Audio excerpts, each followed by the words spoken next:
Entrevistas UNAP Radio. Los personajes del arte y la cultura y los protagonistas de la actualidad informativa nos dejan escuchar su voz en un espacio de diálogo en el que nuestros oyentes pueden conocer de primera mano sus conceptos y opiniones. En cualquier momento, cuando la información lo requiera, las voces de los protagonistas de la actualidad están aquí, en UNAP Radio. Entrevistas UNAP Radio. Escúchennos en nuestra página web y véannos en YouTube, Instagram y Facebook.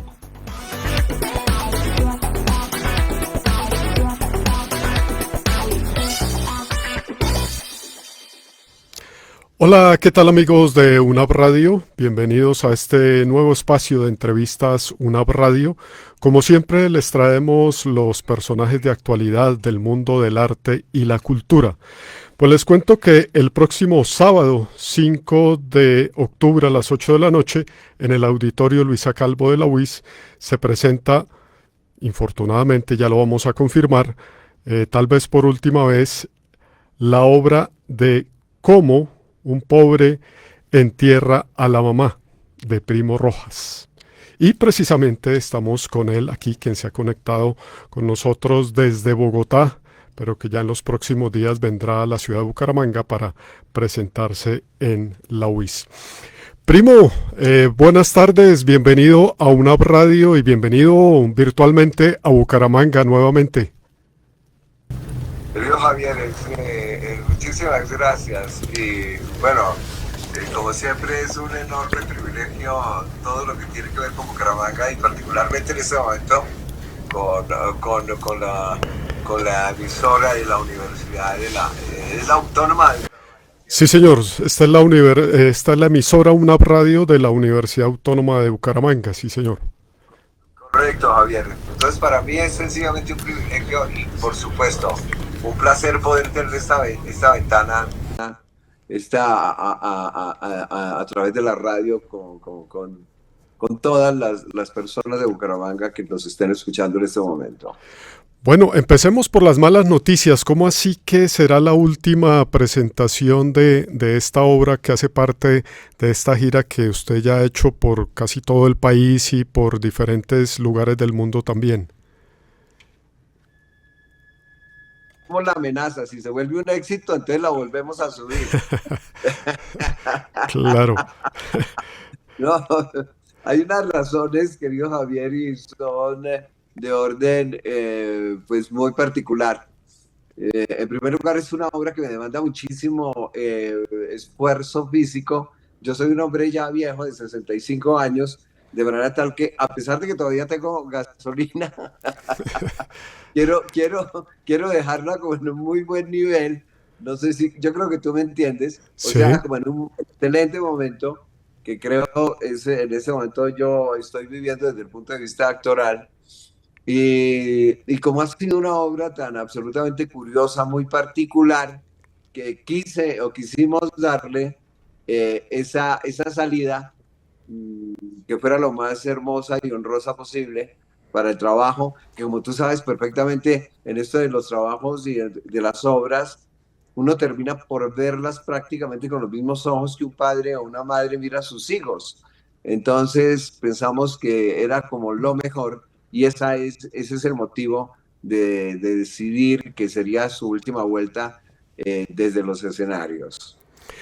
Bueno, primo, ya regresamos otra vez a hablar de cómo un pobre entierra a la mamá. Permítame hacer un background y empecemos con lo siguiente. Usted tiene vínculos fuertes con el departamento de Santander. Sus abuelos son santanderianos, ¿cierto?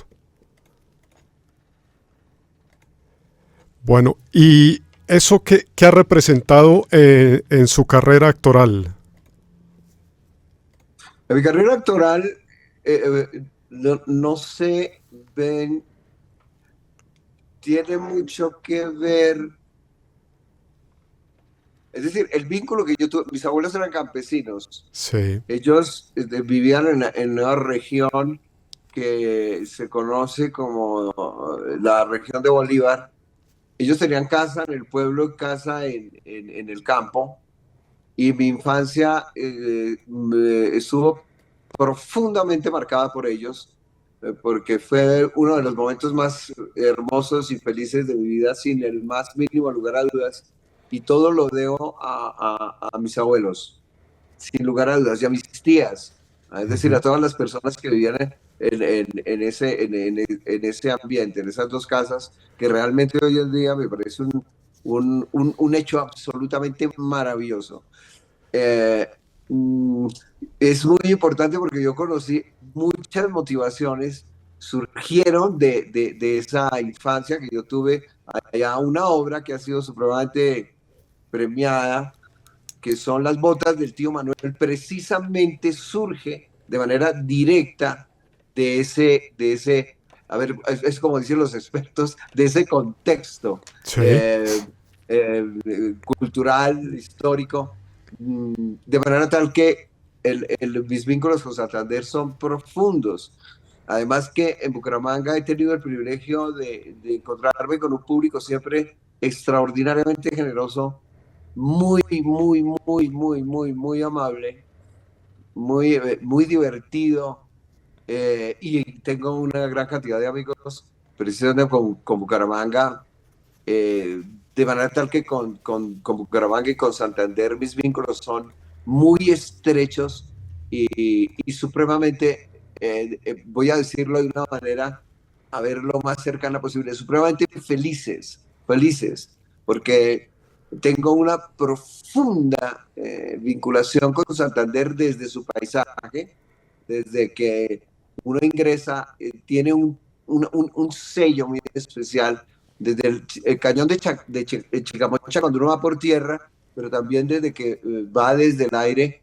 La tierra santanderiana es extraordinariamente hermosa y sin el más mínimo lugar a dudas, su gente. y Yo me entiendo perfectamente con los santanderianos. Y por supuesto recordamos que usted fue una de las primeras figuras que participó en el Festival Internacional de la Palabra que nació por allá a finales de los 90 aquí en Bucaramanga, cuando todavía existía, bueno, digo existía, todavía existe por supuesto, pero ha sido como opacado un poco por el stand-up comedy, cuando existía la cuentería, la narración oral escénica, y ya vamos a hablar de eso un poco también. Pero para seguir con esto de los vínculos, hay algo que también me gustaría que nos contextualizara, y es el tema de que usted creció en el barrio Kennedy, en Bogotá, pero para los Sí, santandereanos y los bumangueses que lo van a ver su obra, cuando lo vean actuar, pues hay algo de eso también, de ese barrio popular de Bogotá. ¿Por qué no les cuenta a nuestros oyentes qué es el barrio Kennedy y qué significa para usted? querido Javier, tú anotas algo que ha sido muy importante en mi trabajo y es mis vinculaciones con la realidad, ¿no? Siempre me ha parecido supremamente importante. El barrio donde yo nací fue un barrio creado para el sector popular. Es decir, fue un barrio hecho para darle cabida a los sectores populares de una Bogotá que comenzaba a ampliarse, porque se inaugura en el año 1962, eh, apenas acaba de terminar la violencia en Colombia que generó una gran flujo de personas que huían de la violencia hacia la ciudad de Bogotá, en general para todas las ciudades capitales. Y a Bogotá, pues obviamente que llegaron muchísimas de las personas. No era el caso particular de mis padres, por fortuna, sino que ellos lo decidieron por una decisión que supuestamente tenía que ver con nosotros. Es decir, mi mamá quería que nosotros estuviéramos en Bogotá y mi mamá era de la región de Vélez y esta fue la decisión. Entonces, en el barrio, al ser popular, tenía una gran cantidad de personas de todas partes de Colombia. Y todo tipo de profesiones, repito, populares. Era un barrio donde había muchísimos empleados, había policías, había taxistas, había camioneros, mejor dicho, todo lo que significa el sector popular. Y eso significó para mí una cuestión absolutamente determinante, porque yo tuve una especie yo lo llamo esquizofrenia, porque yo vivía, a mi mamá no le gustaba que nosotros saliéramos a la calle a juntarnos con los chinos del barrio porque eran muy gaminosos, lo cual es cierto. Sí, Pero, pero fue determinante porque la infancia la pasé toda en el barrio. Sin embargo, mi papá hacía un esfuerzo por pagarnos a nosotros siempre educación privada. Yo siempre decidí educación privada y era prácticamente fuera del barrio, totalmente fuera del barrio con otra gente. De manera tal que yo tuve la oportunidad de vivir en dos ambientes que me permitían ujú, tener una visión muy curiosa sobre la realidad colombiana, pero la del barrio fue absolutamente determinante porque ahí estaba todos mis amigos de infancia, que eso es muy determinante, la calle, los juegos, la pelota, la gaminería, y de allí surgen muchos de mis personajes, curiosamente, porque dentro de los chinos populares había unos que eran muy, muy populares, unos gamines a los cuales yo les aprendí el hablado, que es sí, así el bogotano, así ñero, ñero, y a la gente de verdad le gustó muchísimo. Me parece yo que tenía que ver con esa autenticidad que tienen las clases populares y que por supuesto de alguna manera es una cuestión muy cálida. Y, ujú, y ahí fue cuando yo tomé la decisión de hacer un trabajo que estuviera profundamente impregnado de la cuestión popular que yo conocía por mi experiencia vital y por supuesto de la alta cultura que ya pertenecía más al ámbito de lo que pudiéramos llamar los ámbitos académicos. Básicamente estaba la universidad, en fin, y todo lo que pudiéramos estar relacionado con el mundo intelectual de la ciudad y por supuesto del mundo. Entonces, eso fue determinante, sin lugar a dudas. ujú. Y justamente, digamos que por contraste, sus obras se caracterizan por eso, ¿no? Por de alguna manera, una caricaturización de esos dos extremos, de el pobre y el aristócrata, de una u otra manera. Inclusive hay una anécdota que me gustaría que si la quiere volver a compartir, que usted ya lo ha hecho en innumerables entrevistas que ha tenido, cuando usted conoció el Chicó, que es el opuesto, digamos, al barrio Kennedy. ¿Cómo Sí, fue por eso? supuesto. Es decir, yo creo que tenía más o menos como unos 5 o 6 años, 5 o 6 años. Yo prácticamente solo conocía el barrio. Y por una circunstancia completamente inesperada y accidental, qué sé yo, que llegó un amigo de papá y tenía carro, que era un Ford como un Ford 46, un automóvil de esos viejos, de los grandes. Entonces propuso que nos fuéramos a dar una vuelta, que era,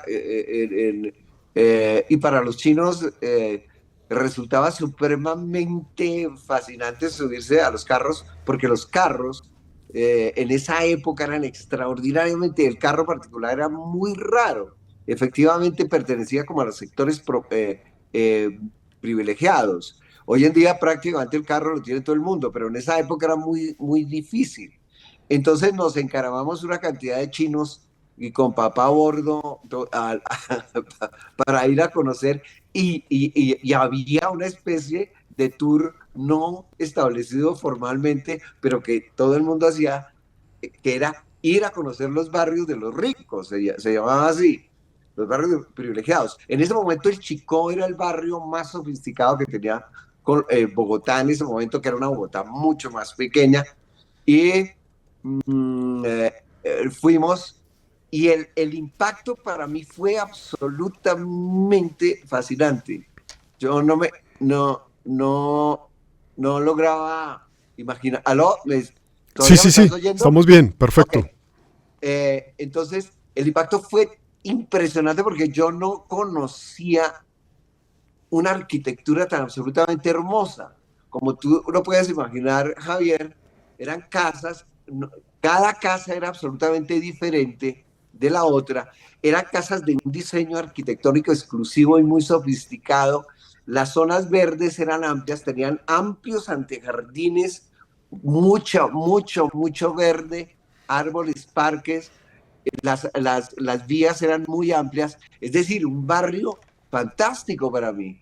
Y yo dije, Dios mío, papá, pero ¿por qué no nos venimos para acá? ¿Qué es lo que hacemos allá en Claro que esa sí. ratonera? Y él me dijo, el año entrante, porque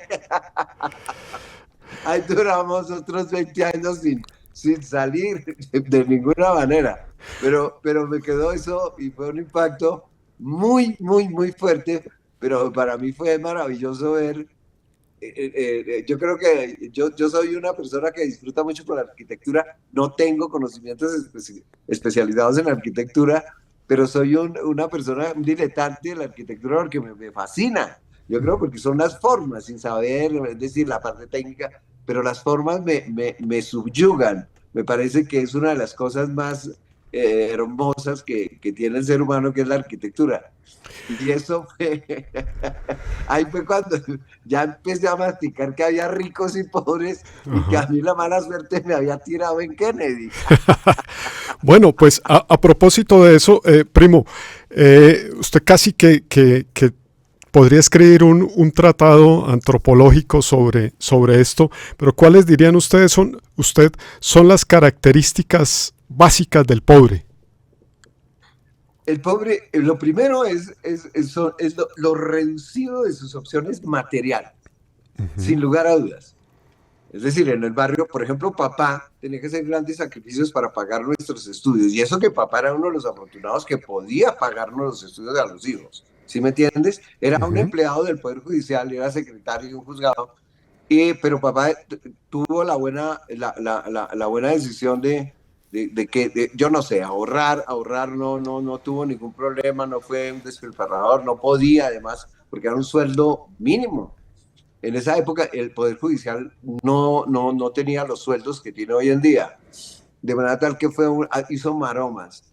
Pero lo otro que sí es absolutamente curioso es la absoluta creatividad que tiene que tener el sector popular para hacer prácticamente todas las cosas. Por ejemplo, los chinos del barrio, obviamente no teníamos lo que se llama juguetes caros, ¿no? No había porque no había plata para comprarlos, sencillamente, no se podía. Y entonces cuando nosotros, a alguien se lo reía, convertíamos una piedra en un juguete, ajá, un palo en un caballo.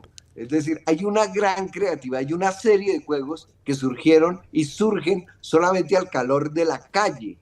Y eso es una cuestión que, si bien parece injusta a primera vista, sin embargo, tenía la enorme ventaja, que es maravillosa, de ponernos a ejercer la creatividad, o si no, no podíamos jugar.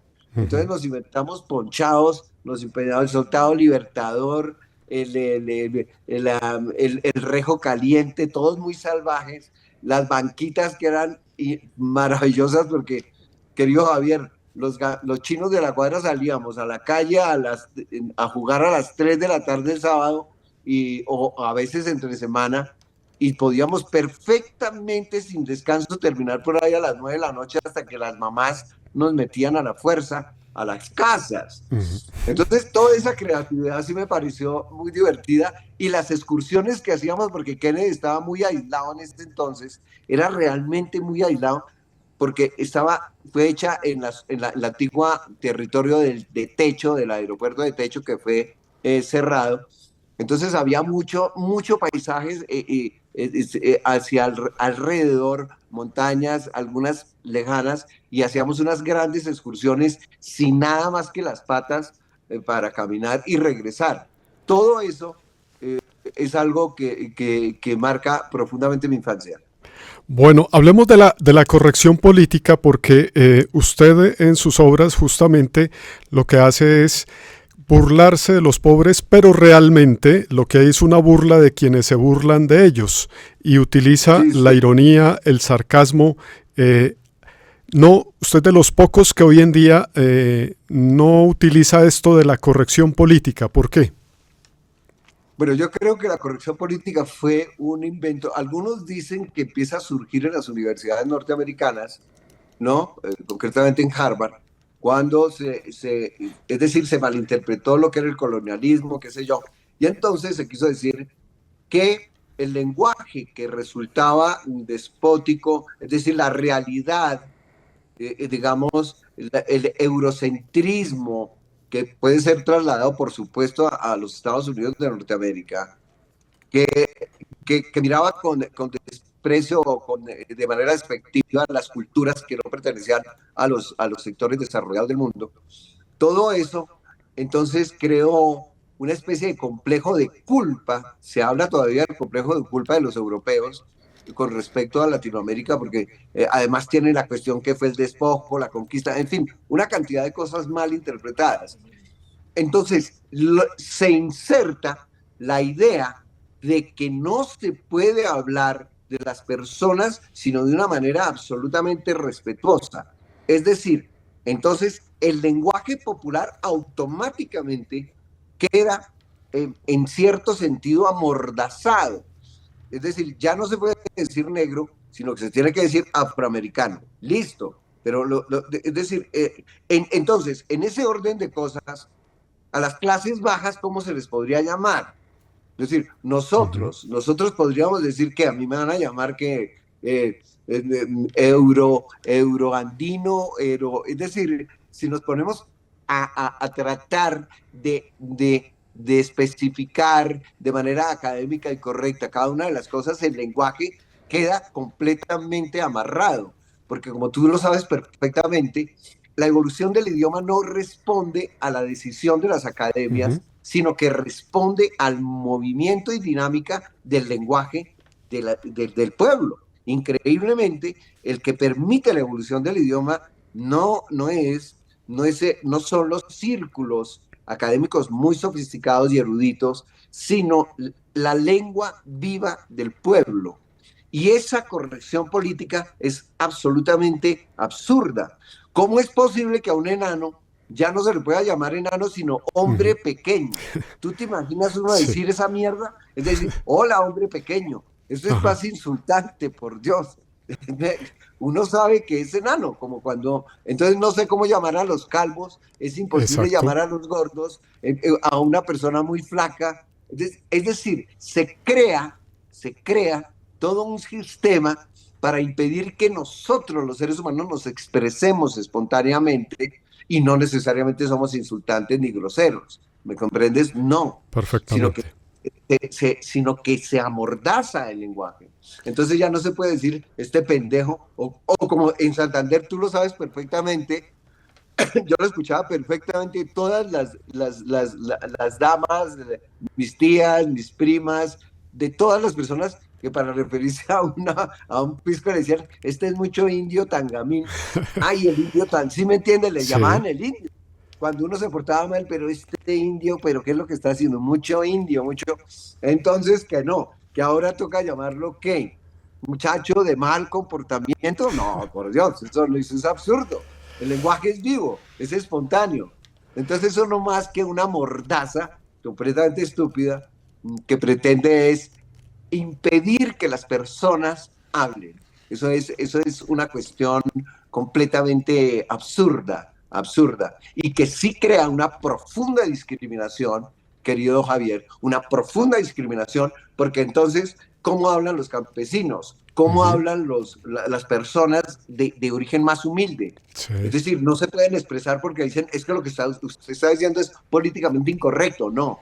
Hay unas cosas que la gente tiene que decir, esto es una mierda, porque no tiene más instrumentos idiomáticos por razones de su posición social. Entonces esto yo lo considero verdaderamente estúpido y agresivo y totalmente fuera de contexto. Es decir, es una imposición arribista que no busca sino amordazar la voz popular, y eso es muy grave. Por eso es que hay que ir a las obras de Primo Rojas como esta de Cómo un pobre entierra a la mamá. Primo, hoy en día está muy de moda el stand-up comedy. No sé si usted en algún momento ha incursionado en él. Lo conozco a usted más como cuentero, como narrador oral escénico. Esta obra, ¿dentro de qué la podemos enmarcar? Mis obras siempre han sido de teatro, de Ujú, teatro. Mi vinculación con la narración era porque como yo hacía ujú, monólogos, los monólogos se adaptaban y además contaba historias, no eran monólogos, por ejemplo, porque yo cuando entro al teatro, lo primero que yo pensé es cómo diablo no vamos a rescatar el lenguaje popular que es muy narrativo, muy narrativo. Tú sabes que perfectamente entre los campesinos había muchísimos cuentos. El cuento del tío conejo, el cuento de no sé qué, que del ánima se habla. Todo eso es narrativo y es popular. Yo dije, ¿cómo nos expresamos realmente los colombianos, los chinos gamines, no aparecen, los que no escriben libros, los que no van a las universidades? Es decir, todo ese sector popular que yo conocía en el barrio, porque en el barrio había muchísimos muchachos que no podían acceder a la universidad, y cómo se expresaban, y yo dije, todo este lenguaje está ahí y hay que utilizarlo, hay que darle vida, hay que darle vida. Porque entonces siempre lo mío es teatro por una elemental razón, querido Javier. A diferencia de lo que ocurre con el stand-up comedy, yo cuento una historia y la actuación como un arte, como una disciplina, está demasiado presente en los trabajos que yo hago. Y hay una diferencia todavía más importante. Sin que esto nos pongamos a poner en la balanza que es una cosa más buena, no. Simplemente son disciplinas para mí distintas. Sí, el teatro es más ambicioso desde el punto de vista estrictamente intelectual y humanista, es más ambicioso, pero eso no de ninguna manera pretende ser mejor, porque lo que sucede con el stand-up comedy es que es entretenimiento, es entretenimiento. El entretenimiento lo que busca es entretener, es decir, tiene muchos elementos para que nosotros, que son muy importantes porque los seres humanos necesitamos entendernos, y entretenernos, y eso es fundamental, pero es un entretenimiento que en este momento está tomando cursos supremamente curiosos porque se ha convertido, es decir, yo pienso que se empieza a notar que hay una tendencia hacia la vulgaridad, la grosería y la mediocridad y la ofensa, es decir, desde el punto de vista estrictamente estético, no moral, sino desde el punto de vista estrictamente estético, hay una tendencia hacia el facilismo, hacia la vulgaridad, lo obsceno, lo chimbo, ¿sí? Me limpio el culo con todo, así lo dicen. ujú. Eso puede ser, desde el punto de vista estético, bastante harto, ¿no? Porque se convierte en un material muy poco estimulante, espiritual e intelectualmente. Yo siempre, para mí ha sido absolutamente importante que lo que yo haga tenga un fuerte contenido, digamos, espiritual. Yo lo llamo espiritual. Yo creo realmente en la existencia del espíritu, que es una construcción humana, Ujú. netamente humana. Es una cuestión muy sofisticada que tiene que ver con decisiones increíblemente de perfección. Entonces, las cosas se degradan, pueden degradar a la mente, que es un poco lo que ocurre con el reggaetón. El reggaetón desde el punto de vista musical es Ujú. extraordinariamente simple y todo lo que tiene que ver con la sensibilidad de quienes lo escuchan hace que sea una sensibilidad mucho más torpe. Eso no tiene que ver ni con odios, ni con vainas, ni siquiera, sino que es un hecho cierto. Ujú. Es un hecho cierto. Lo mismo ocurre con el humor. El humor básicamente podríamos reunirlo al número de neuronas que entran a jugar cuando nos enfrentamos a una cuestión humorística. Ajá, Dicho con todo respeto, una cosa es Sábados Felices y otra cosa es una película de Woody Allen, por supuesto. por supuesto.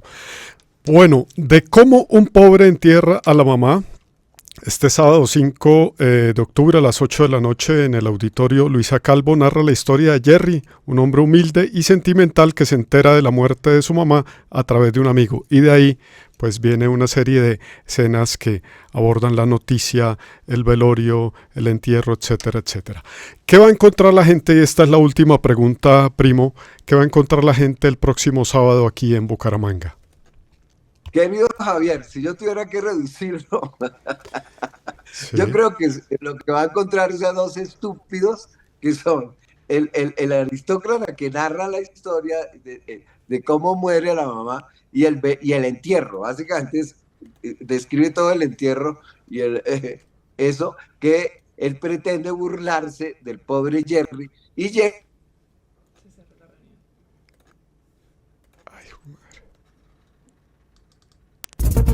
UNAP Radio, de puertas abiertas. ¿Eran 40 minutos lo que dura la...? ¿Quieres decirnos algo? Adelante, encuéntranos en Twitter como @UNAPRadio.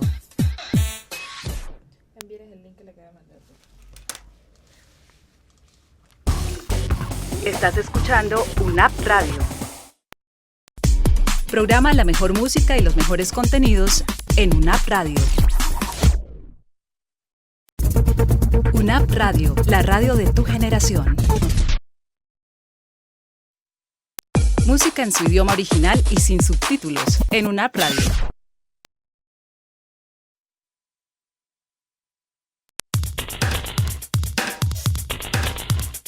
Entérate de nuestra programación. Síguenos en nuestras redes sociales, Twitter, Facebook e Instagram. Síguenos en nuestras redes sociales.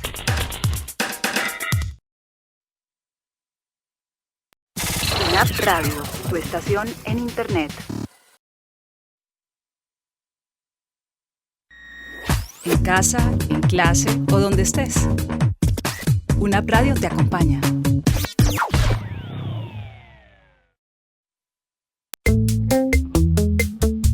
Teatro, danza, pintura, música, literatura. Todas las expresiones artísticas en UNAP Radio.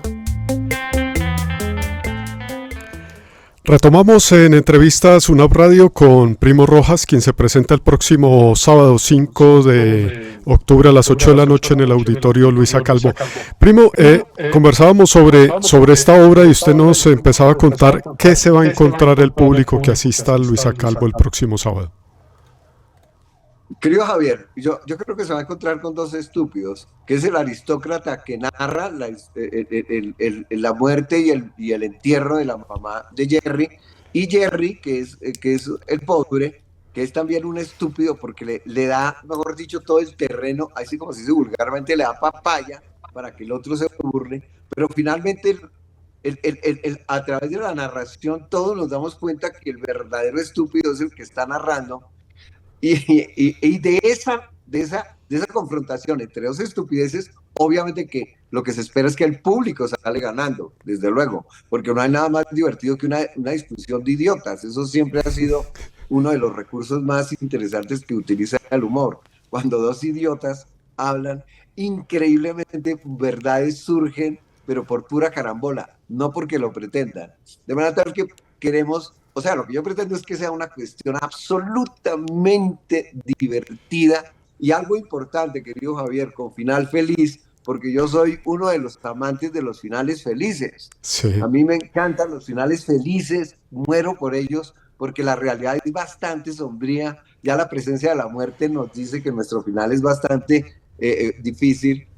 Entonces, los finales felices creo yo que son bocanadas de aire que perfectamente podemos, y es legítimo recibirlas, porque ese es otro de los atacados esto ya era por cuestión intelectual, que se decía que el final feliz era una especie de alienación de la mente, lo cual es completamente absurdo. No, el final feliz es como un estímulo, porque uno no es tan idiota, sino que es un estímulo para vivir, como el abrazo de una persona, el beso de una mujer. Son estímulos maravillosos. Entonces, diversión a lo que pueda, Sí. a lo que tenga la potencia de la locomotora. Además que sus obras siempre están cargadas un poco de ese realismo mágico. Yo no sé si usted se acuerda de fragmentos de obras anteriores, pero yo recuerdo uno en el que nos desternillamos de la risa en un pasaje en el que una mujer recién casada llama a la policía y el policía le explica cómo preparar el arroz. No sé si se acuerda de joven dama, joven dama. Sí. Exacto. En las botas del tío Manuel, por Exacto. supuesto, claro. Sí, Sí, sí, sí. sí, estación central a la orden. Joven De dama, todo, recuerdo joven mucho esa dama, expresión. mantener la calma, joven dama. Bueno, Sí, eso, primo, yo no sé por qué le parece tan tierno a la gente, porque le dicta cómo es que se prepara el arroz. Hay sí, algo supremamente curioso ahí, claro que sí. de algo Es muy tan hermoso. cotidiano. Sí, Así por es. supuesto. Bueno, primo, muchísimas gracias por regalarnos estos minutos para los oyentes de UNAP Radio y nos veremos allá en el Teatro Luisa Calvo el próximo sábado en la noche. Bueno, querido Javier Sandoval, el agradecimiento es para ti por tu enorme gentileza, por tu amabilidad, tu inteligencia. Es para mí muy grato un encuentro tan estimulante como el que acabo de tener. Y por supuesto nos vemos en la Luisa Calvo y ojalá con todas las personas que nos han escuchado, que nos acompañen, porque sería todo un privilegio para mí y un privilegio además que es muy hermoso. De Por verdad, supuesto, muchísimas gracias a la UNAP y nos vemos en Bucaramanga y en el Luisa Calvo. por supuesto que sí, ha sido todo un honor para nosotros tener a Primo Rojas aquí en los micrófonos de UNAP Radio. Y a ustedes los oyentes los invitamos a continuar con la programación de UNAP Radio y nos volvemos a encontrar más adelante en otra entrevista de UNAP Radio.